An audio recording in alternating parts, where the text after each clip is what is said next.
कि वहाँ पर तमाम ओबीसी और एससी के लोगों का प्रवेश ग्रेजुएशन में नहीं हो पाता था। बड़ी बड़ी नेतागिरी विश्वविद्यालय चलते मतलब थे। आपने कहाँ से किया था सर ग्रेजुएशन? हम इलाहाबाद से पढ़े। वहाँ पे ओबीसी और एससी के बच्चों का प्रवेश नहीं हो पाता था? हम बिल्कुल किसी भी विश्वविद्यालय आपके, हम लोग 3 लोग, एक 2 ओबीसी में थे, एक पटेल, ओबीसी में मैं था और एक एससी समाज का बेटा गौतम था। सबको 90 नंबर मिला, 90, 88, 92, 91 इस टाइप से मिला वाइवा में। और हम 3 बच्चों को 60 के ऊपर नहीं दिया गया कि ये लोग आर्थिक आधार पर रिजर्वेशन की बात किए जी। और 3 दिन के अंदर इनका आर्थिक रिजर्वेशन 10% आ गया। जी। हमारे साथ समाजवादी पार्टी के प्रदेश अध्यक्ष श्यामलाल पाल जी हैं। 75 सालों के आजादी के इतिहास में दलित पिछड़े वर्ग से आने वाले नेताओं का लगातार राजनीति में प्रादुर्भाव कैसे हुआ, कैसे वो लगातार राजनीति में बढ़ते चले गए और कैसे उन बिरादरियों के लोग बड़ी बड़ी पार्टियों के प्रदेश अध्यक्ष बन गए और बड़ी बड़ी कुर्सियों पर बैठे, उसकी एक लंबी कहानी श्यामलाल पाल जी के जरिए हम समझने की कोशिश करेंगे। सर, पहले आप शिक्षक थे जहां तक मुझे पता है। जी हाँ। और आप शिक्षकों की राजनीति करते थे। पूरे समाजवादी पार्टी और बाबा साहब डॉक्टर अंबेडकर और डॉक्टर लोहिया जी की विचारधारा से प्रभावित हुआ, माननीय नेताजी धरतीपुत्र मुलायम सिंह यादव जी से। और वास्तव में जो इस देश में भारतीय संविधान के आधार पर समाजवाद होना चाहिए, पंक्ति में खड़े हुए अंतिम व्यक्ति के चेहरे पर असली मुस्कान आनी चाहिए, उनके भी बेटे और बेटियों की तरक्की हो सके, उन्हीं मुद्दों को लेकर के मैं एक शिक्षक के रूप में डॉक्टर अंबेडकर जी और डॉक्टर लोहिया जी की विचारधारा पर काम कर रहा हूँ। सर, अगर आप बुरा न माने तो मेरा एक सवाल है जो जाति से जुड़ा है।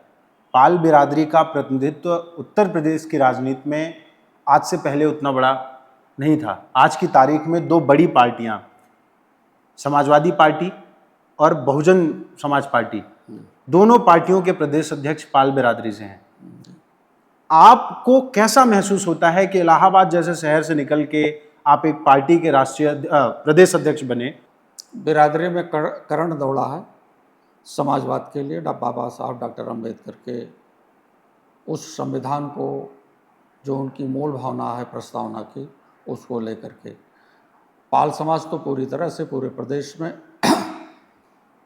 बिल्कुल आंदोलित हुआ और बढ़ चढ़ करके जो इंडिया अलायंस के प्रत्याशी रहे हैं लोकसभा 2024 के चुनाव में, सभी लोगों को बढ़ चढ़ करके वोट दिया। अभी 41 विश्वविद्यालयों का अगर इतिहास उठा करके हम पिछले 5-7 सालों का देखें तो उसमें जो भी कुछ हैं वो सब सामंतवादी और पूंजीवादी व्यवस्था के लोग विषय हैं। और उसमें कोई भी न तो पिछड़ी जाति का है, न तो दलित समाज का है। जब देश ये भारतीय संविधान को के आधार पर चलना चाहिए, भारतीय संविधान में बाबा साहब का जो संकल्प था, जो सपना था, वो आज़ादी के 78 साल बीत जाने के बाद भी वो पूरा नहीं है। उस चीज़ को पूरा करने के लिए संकल्पित हैं समाजवादी पार्टी के राष्ट्रीय अध्यक्ष और सामाजिक न्याय के बहुत ज़बरदस्त पैरोकार, जो सामाजिक न्याय चाहते हैं। और सामाजिक न्याय जाति जनगणना के बिना संभव नहीं है। बाबा साहब अंबेडकर जी ने भी जाति जनगणना की बात की कि जिससे कि पिछड़ों के बेटे और बेटियां भी दलित समाज के बेटे और बेटियों की तरह आरक्षण के बदौलत आगे बढ़ें, क्योंकि उन्होंने तो संविधान सभा में बात कही थी कि इस देश में एक ऐसा वर्ग है जो न तो अगड़ा है और न तो दलित है, बल्कि उनके बीच की मिडिल क्लास है, लेकिन उनकी भी सामाजिक और आर्थिक स्थिति डामाडोल है। इनके बच्चों को भी रिजर्वेशन मिलना चाहिए। सर, आप एक सामान्य शिक्षक रहे होंगे शुरुआत के दिनों में। आप जब शिक्षक बने तो उससे पहले आप राजनीति में थे कि शिक्षक बनने के बाद राजनीति में आप आए? हमारा विद्यार्थी जीवन से ही। आप विद्यार्थी जीवन से ही राजनीति में थे? विद्यार्थी जीवन से ही। जब ग्रेजुएशन करने के लिए निकला, विश्वविद्यालय के परिसर में गया, तो विश्वविद्यालय के परिसर में भी हमने देखा कि वहाँ पर तमाम ओबीसी और एससी के लोगों का प्रवेश ग्रेजुएशन में नहीं हो पाता था। बड़ी बड़ी नेतागिरी। विश्वविद्यालय मतलब आपने कहाँ से किया था सर ग्रेजुएशन? हम इलाहाबाद से पढ़े। वहाँ पे ओबीसी और एससी के बच्चों का प्रवेश नहीं हो पाता था? बिल्कुल किसी भी विश्वविद्यालय, आपका लखनऊ विश्वविद्यालय क्या इससे खाली है क्या? तमाम चुनाव लड़ने के लिए तब चुनाव होता था संघ का, छात्र संघ का जी, और सात संघ के चुनाव में बड़े बड़े ऐसे सामंतवादी लोग होते थे, उनको पढ़ाई लिखाई से कोई मतलब, पीएचडी में नाम लिखा लिए तो पीएचडी 10 साल में पूरा होगी कि 15 साल में पूरा होगी, केवल चुनाव लड़ने के लिए वो नाम लिखाते थे विशेष रूप से। वो हारते थे, कब जीतेंगे, इसी प्रकार से पैनल चला करता था।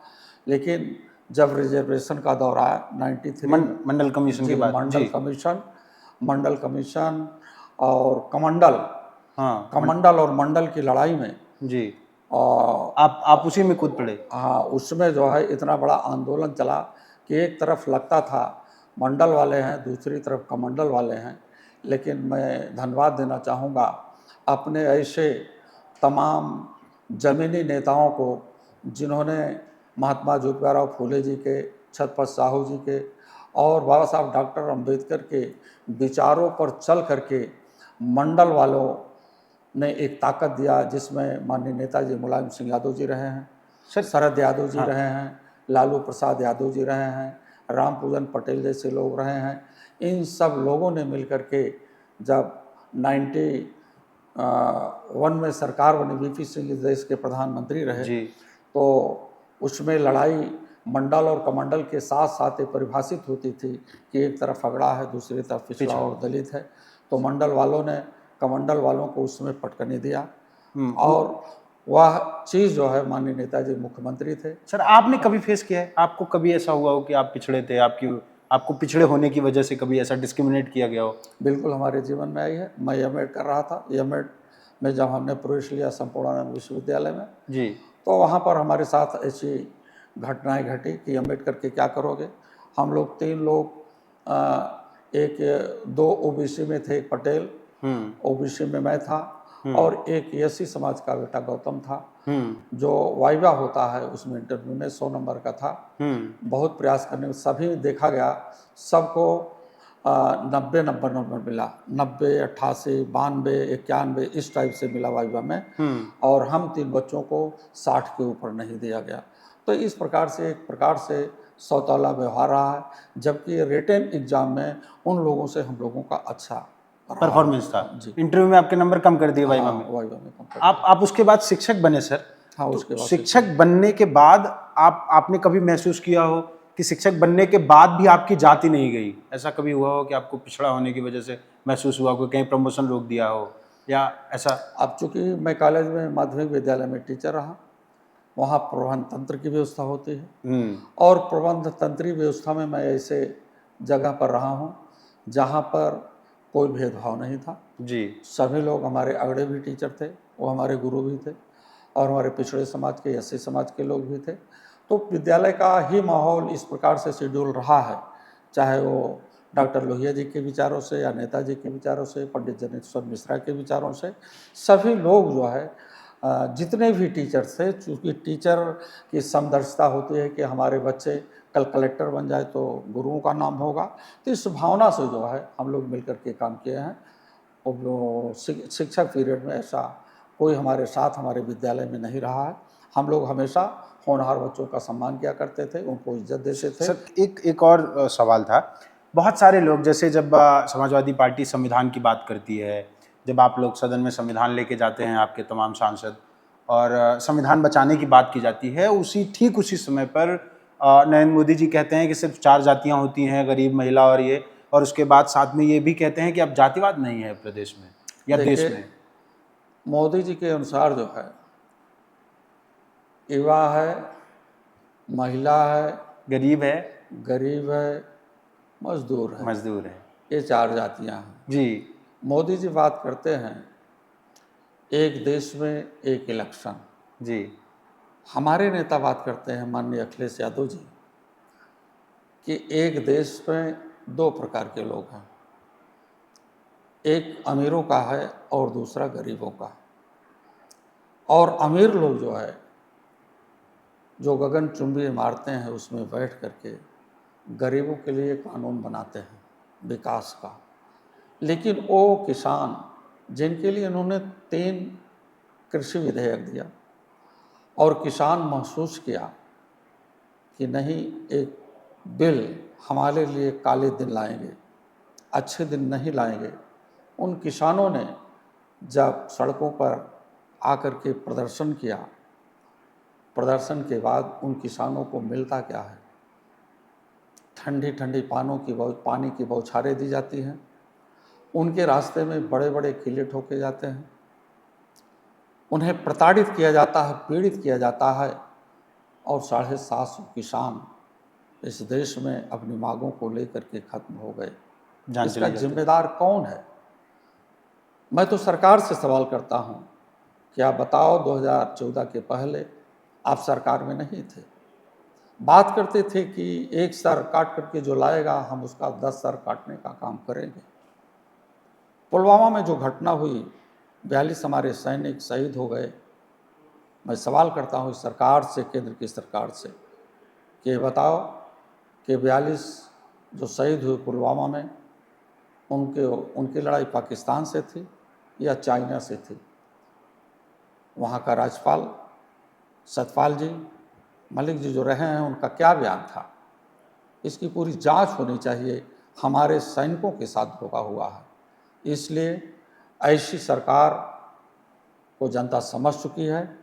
इनकी अग्निवीर योजना को भी पूरी तरह से समझ चुकी है। वो शहीद नहीं होंगे तो हमारे राष्ट्रीय अध्यक्ष जी अपने नेता धरती पुत्र मुलायम सिंह यादव जी की जो एक फरियाद थी, ऐसे माननीय नेताजी ने सैनिकों के लिए क्या क्या नहीं किया। वो सैनिक जो कभी सम्मान नहीं पाता था, उसके परिवार के लोग रोते रोते मर जाते थे, लेकिन माननीय नेताजी ने ससम्मान देश के प्रति समर्पित होने वाले, न्यौछावर होने वाले ऐसे शहीदों के लिए ससम्मान उनकी अर्थी उनके घर पर आया करती है। वहाँ का जिलाधिकारी, एसएसपी लोग मौजूद होकर के उसका सम्मान करते हैं। साथ ही साथ उनके बच्चों की परवरिश के लिए, देखभाल के लिए, पढ़ाई लिखाई के लिए 20 लाख रुपए का सहयोग भी प्रदान किया करते हैं। उसी प्रकार से हमारे राष्ट्रीय अध्यक्ष समाजवादी पार्टी के माननीय अखिलेश यादव जी भी सैनिकों के साथ जो अन्याय और दुराचार हुआ है, उसकी लड़ाई मुहिम बहुत तेज़ी से है, और देश की पार्लियामेंट में भी बड़ी तेज़ी से उन्होंने इस बात को दमदारी से उठाने का काम किया है। हम अग्निवीर इस देश में नहीं रहने देंगे, और जब हमारी व्यवस्था आ जाएगी, तत्काल पहला कदम होगा इस देश में अग्निवीर जैसी योजना को समाप्त करेंगे, और पुरानी योजना जिसमें हर सैनिक अपने बच्चों को पूरी नौकरी कर सके, अपने बच्चों की पढ़ाई लिखाई का ख्याल कर सके। एक सवाल रह गया सर, कि क्या इस देश में जातिवाद है कि नहीं है? आपको क्या लगता है? इस देश में पूरी तरह से जो राजनीतिक व्यवस्था केंद्र और प्रदेश में चल रही है, वो जातिवाद के आधार पर है। जातिवाद के आधार पर इसलिए मैं कह रहा हूँ कि ये लोग आर्थिक आधार पर रिजर्वेशन की बात किए जी, और 3 दिन के अंदर इनका आर्थिक रिजर्वेशन 10% आ गया जी। मैं सवाल करता हूँ कि जो हमारी शैक्षिक और सामाजिक व्यवस्था है भारतीय संविधान में, उसके आधार पर रिजर्वेशन है जी। देश के गौरवशाली पद पर बैठे हुए और महामहिम राम कोविंद जी सबसे ऊंचे पद पर हैं जी। लेकिन ये तकलीफ उस समाज को है कि जब वो अपने भगवान का दर्शन करने के लिए उड़ीसा में जगन्नाथपुरी मंदिर में प्रवेश नहीं कर पाते हैं, वहाँ का पुजारी अछूत के नाते उनको मंदिर में घुसने नहीं देता है। यही नहीं, इसी देश में बाबू जगजीवन राम जी गृह मंत्री रहे हैं और वो बनारस में मंदिर के उस शिलान्यास क्या उसका उद्घाटन था मंदिर का, हाँ, उस अवसर पर गए थे तो वहाँ पर जो है गंगा जल को ले आकर के जो है उसको साफ किया गया। और साथ ही साथ उत्तर प्रदेश में जो सामाजिक न्याय के सही पैरोकार हैं, जब 2017 में उत्तर प्रदेश की कुर्सी भारतीय जनता पार्टी के हाथों में गई तो यही प्रदेश का मुख्यमंत्री अपने हमारे महबूब नेता के प्रति अन्याय किया और गंगा जल से ले आकर के उसको धुलवाने का काम किया। तो निश्चित रूप से कन्नौज में भी मंदिर धुलवाया और कन्नौज में भी मंदिर धुलवाया गया था। तो बहुत बहुत ठीक है। तो ये हमारे साथ प्रदेश अध्यक्ष जी थे, इनसे बात कर रहे थे इस देश के दलित पिछड़े नेताओं, वंचित नेताओं के साथ, बिरादरियों से आने वाले नेताओं के साथ, माफ कीजिएगा, क्या कुछ हुआ है, क्या कुछ घटा है इस आजाद भारत में। आजादी के पहले के भारत को छोड़ दीजिए, वो लोग जो मनुस्मृति से इस देश को चलाना चाहते हैं, जिनके लिए संविधान खतरा है, जो संविधान को खत्म करना चाहते हैं, उन जैसे लोगों के लिए ये एक आईना मात्र है। सोचिए कि एक पार्टी का प्रदेश अध्यक्ष ये बता रहा है कि जब वो शिक्षा के लिए अपने कॉलेज और स्कूल में था तो खुद उसको जाति की वजह से डिस्क्रिमिनेशन झेलना पड़ा, और वही जातिवादी लोग कहते हैं कि इस प्रदेश में अब जातियां खत्म हो रही हैं। अगर आपको हमारा वीडियो पसंद आया हो तो शेयर जरूर करिएगा। शुक्रिया।